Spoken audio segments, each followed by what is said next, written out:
ओम श्री गणेशाय नमः.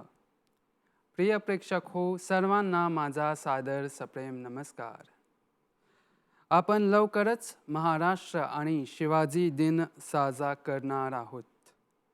या प्रसंगी आज मी मारुती गिरीशराव महाराष्ट्रातील संत संप्रदायाचे योगदान या विषयावर म्हणून 2 शब्द सांगणार आहे. महाराष्ट्र ही संतांची भूमी म्हणून ओळखली जाते. म्हणजे की तेथे अनेक संत जन्माला आले. त्या संतांनी आपले सर्वस्व त्यागून निःस्वार्थी भावनाने सामाजिक सेवेसाठी स्वतःला झोकून दिले. त्या संतांपैकी संत ज्ञानेश्वर, नामदेव, मुक्ताबाई, रामदास, तुकाराम, एकनाथ सारखा महान व्यक्ती आहेत. नाम घ्यायचे असेल तर सर्वप्रथम संत ज्ञानेश्वराचे. याचे कारण असे आहे की संत ज्ञानेश्वरांनी केलेले योगदान पुढे इतर संतांसाठी मार्गदर्शनपर आणि प्रेरक होते. त्याच्या हातून मराठी भाषेचा पाया रचला गेला. पूर्वी समाजामध्ये एक जातीभेद व्यवस्था होता.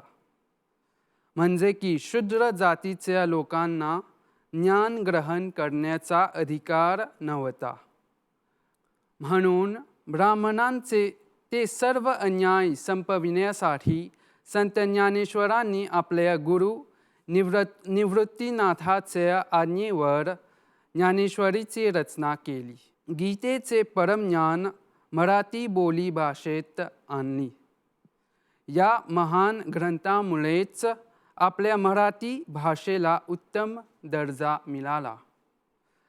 मग त्यांनी अमृतानुभव आणि हरिपाठ पण रचले होते. संत ज्ञानेश्वराप्रमाणे संत नामदेवांनीही महाराष्ट्रात विठ्ठलाचा एक भक्ती मार्ग प्रस्थापित केले होते. सर्व जाती जमातींतील लोकांना एक छत्राखाली आणले.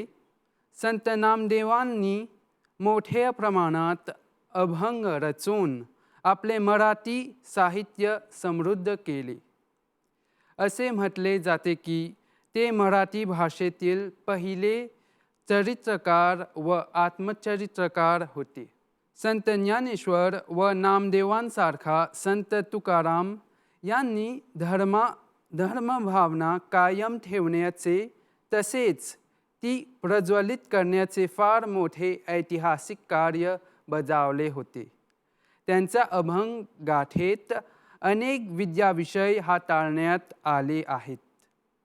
एक अशी गोष्ट म्हणजे की संत तुकारामांनी आपल्या तत्वज्ञानाने शिवाजी महाराजाला प्रेरित केले होते आणि त्यांचे तत्वज्ञान पुढे जाऊन शिवरायासाठी खूपच फायदेमंद झाले.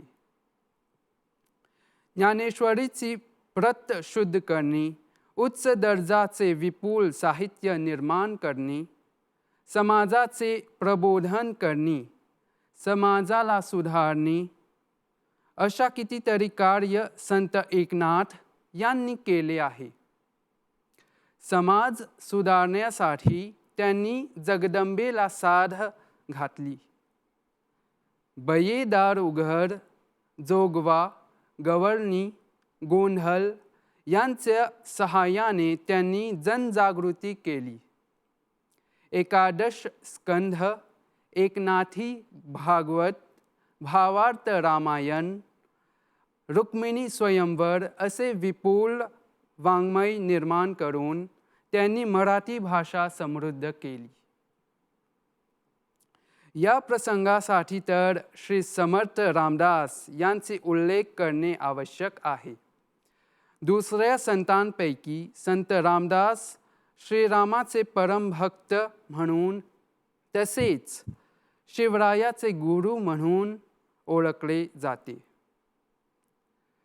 मराठा तितुका मेळवावा, महाराष्ट्र धर्म वाढवावा यासाठी त्यांनी काया जिजवली.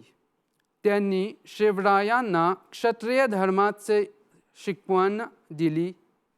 संत रामदास लिखित मनाचे श्लोक इतके लोकप्रिय झाले आहेत की आजही मुलांना सुसंस्कारित करण्यासाठी व त्यांच्या व्यक्तिमत्वाच्या विकासासाठी शाळेत व महाविद्यालयात त्यांचे पारायण केले जाते.